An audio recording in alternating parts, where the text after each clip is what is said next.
최근 미국과 필리핀이 역대 최대 연합훈련을 실시했습니다. 중국 견제를 목표로 이 둘은 더욱 밀착하고 있는데요. 남중국해와 타이완 주변을 포함한 지역에서 진행되는 발리카탄 훈련에는 미군 약 12,200명, 필리핀군 약 5,400명 등이 참가했습니다. 그런데 이 훈련에서 미국은 생각지도 못한 굴욕을 당하며 필리핀 앞에서 대망신을 당했습니다. 미국은 게임 체인저로 불리는 최첨단 무기들 모두 동원했는데 모두의 예상과 다르게 실사격 훈련에서 목표물을 모두 맞추지 못해 명성에 타격을 입은 것입니다. 그래서 이 덕분에 한국의 무기가 돋보이는 계기가 되었다고 하는데요. 최근 필리핀은 한국의 무기에 굉장히 관심이 많은데 미국산 무기 대신 한국의 무기를 구매할 수도 있다고 밝혀 충격을 주고 있습니다. 이 때문에 중국도 꽤나 긴장을 하고 있다고 하는데요. 과연 미국과 필리핀의 연합훈련에서 어떤 일이 발생한 것인지 자세히 알아보겠습니다. 미국과 필리핀이 중국 견제를 목표로 밀착하고 있습니다. 지난 1일 바이든 미국 대통령은 백악관에서 페르디난드 마르코스 주니어 필리핀 대통령과 정상회담을 갖고 남중국해 영유권 문제 등 중국의 영향력 확대에 관한 대응 방안을 논의했습니다. 필리핀 대통령의 미국 공식 방문은 약 10년 만입니다. 필리핀은 지난 2016년 로드리고 두테르테 전 대통령 집권 후 적극적인 친중 행보를 보였습니다. 그러나 지난해 6월 마르코스 주니어 정부가 들어서면서 친미로 방향을 선회했습니다. 바이든 대통령은 이날 회담에서 미국은 남중국해를 포함해 필리핀을 지킨다는 우리의 공약의 철통 같으며 필리핀군 현대화를 계속 지원할 것이라고 밝혔습니다. 마르코스 주니어 대통령은 지금 필리핀이 처한 상황은 매우 복잡하다며 남중국해와 아시아 태평양에서 긴장이 고조되는 가운데 필리핀의 유일한 조약 동맹과 관계 재정립에 나서는 것은 당연하다고 말했습니다. 필리핀은 중국과 남중국해를 사이에 두고 오랜 긴장을 이어오고 있습니다. 특히 지난달 22일에는 중국 해안경비정이 필리핀 함정에 근접해 대치하는 상황까지 벌어져 양국 외교부가 서로를 향해 비판 성명을 내기도 했습니다. 이날 충돌이 일어난 세컨드 토마스 함초는 중국과 필리핀 등이 영유권 분쟁 중인 스프레틀리 군도 내에 위치하고 있습니다. 필리핀의 배타적 경제 수요가 아닌 이곳에는 현재 필리핀 해군이 주둔 중입니다. 그러나 중국은 1953년 남중국해의 그은 9개 선인 남해구단선에 이곳이 포함되므로 자국 관할 영토라고 억지 주장을 하고 있습니다. 지난 2016년 국제상설재판소는 이 같은 주장이 국제법상 근거가 없다고 판결했지만 중국은 이를 무시하고 같은 입장을 고수해 필리핀을 비롯한 인근 국가들과 마찰을 빚고 있습니다. 게다가 얼마 전 중국이 대대적인 대만 포위 훈련을 벌이면서 위협을 가하자 미국과 필리핀도 남중국해 인근에서 역대 최대 규모의 연합군사 훈련을 실시한 것입니다. 미국과 필리핀은 1951년 상호 방위조약을 체결해 동맹을 맺었습니다. 필리핀은 요즘 들어 더욱 미국과 군사협력을 강화하고 있는데요. 앞서 지난 2월 필리핀은 미군의 군사기지 4곳을 추가 사용할 수 있도록 허용하기도 했습니다. 이번에 실시된 발리카탄 훈련에는 미군 12,200명, 필리핀군 5,400명, 호주군 111명 등 총 17,000여 명이 참가했습니다. 작년 연합훈련 당시 병력의 2배 수준으로 발리카탄 훈련 역사상 가장 규모가 큽니다. 한동안 필리핀은 2016년 두테르테 전 대통령이 친중 행보에 나서면서 미국과의 군사훈련 규모를 축소했었습니다. 2017년 발리카탄 훈련에 5,500명이 참가했고 2020년에는 코로나 팬데믹을 이유로 훈련이 취소됐습니다. 2021년 훈련이 재개됐으나 병력 640명만 참가해 소규모로 이뤄졌습니다. 그러나 작년에 페르디난드 마르코스 주니어 대통령이 취임한 이후에는 연합훈련 규모가 다시 확대되는 추세인데요. 최근 미국의 견제에 맞서 중국이 대만을 압박하는 등 대만 해협에서 긴장감이 높아진 상황도 작용했습니다. 마르코스 대통령은 지난 2월 대만 해협에서 유사 사태가 발생할 경우 필리핀도 말려들 가능성이 있다고 밝히기도 했습니다.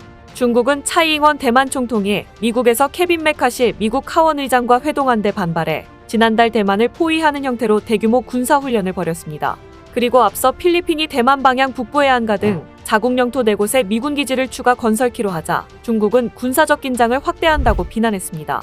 이렇게 중국의 위협이 거세지자 미국과 필리핀 양국군은 처음으로 공격용 로켓 발사를 포함한 7탄 사격을 통한 함선 격침 훈련까지 진행했습니다.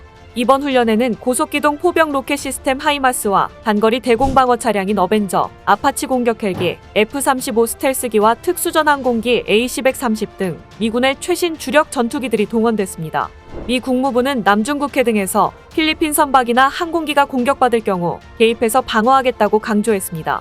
훈련 마무리 단계에서 필리핀 퇴역함을 남중국해 해상에 위치시킨 후 항공기 등에서 사격을 가해 침몰시켰습니다. 미군은 지상과 공중의 무기로 적국 함선을 탐지, 식별, 조준한 뒤 공격한 훈련이라고 밝혔습니다. 그런데 문제는 처음으로 실시한 실사격 훈련에서 발생했습니다. 실사격 훈련에는 우크라이나 전쟁에서 놀라운 위력을 보이며 전쟁 상황을 뒤집을 수 있는 게임 체인저라는 극찬을 얻은 미국산 무기인 하이마스가 동원됐습니다. 그런데 이 훈련에 6발의 하이마스 실탄 사격을 실시했으나 단 한 발도 목표물을 명중시키지 못해 많은 사람들이 충격에 빠진 것입니다.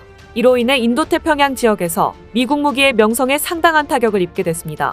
군사 전문 매체인 디펜스원에 따르면 미군이 우크라이나의 지원에 높은 평가를 받은 무기인 제블린 대전차 미사일과 스팅어 지대 공미사일, 하이마스 등을 뽐내기 위해 훈련에 이를 배치했다고 밝혔습니다. 그런데 미군은 목표물인 선박에서 12마일 떨어진 바스코 섬에서 6발의 하이마스 로켓을 발사했으나 6발 모두 목표물을 빗나갔다고 매체는 전했는데요. 결국 목표물인 선박은 F-16과 F-35 전투기의 공격을 받고 침몰했으나 하이마스 장거리 로켓의 한계를 확인했다고 매체는 꼬집었습니다. 앞서 지난 3월 하이마스 제조업체인 로키드 마틴 측은 국가 이름을 밝히지 않은 채 태평양의 여러 국가가 우크라이나 전쟁에서 성능을 발휘한 뒤 하이마스 획득에 관심을 보였다고 밝혀 일부 인도태평양 지역 국가들의 하이마스 구매 가능성을 내비쳤었습니다. 그런데 이번에 실사격 훈련에서 목표물을 하나도 맞추지 못하면서 대망신을 당하게 된 것인데요. 역대 최대 연합훈련으로 1만 7천 명을 모아놓은 상태에서 이런 굴욕을 당하게 되다니 미국이 자랑하던 무기의 명성에 큰 타격을 입게 되었습니다. 그런데 이렇게 하이마스가 맥을 못 추자 또다시 한국 무기가 돋보이기 시작하는데요. 바로 한국의 K239 천무 다연장 로켓입니다. 이미 기존의 하이마스를 사용하던 UAE에서조차 천무로 갈아탈 만큼의 엄청난 위력을 자랑하고 있습니다. 뿐만 아니라 작년 말 폴란드에서도 5조 원 규모의 계약을 체결하면서 앞으로 미국산 하이마스를 대체할 것이라는 평가가 나오고 있는데요.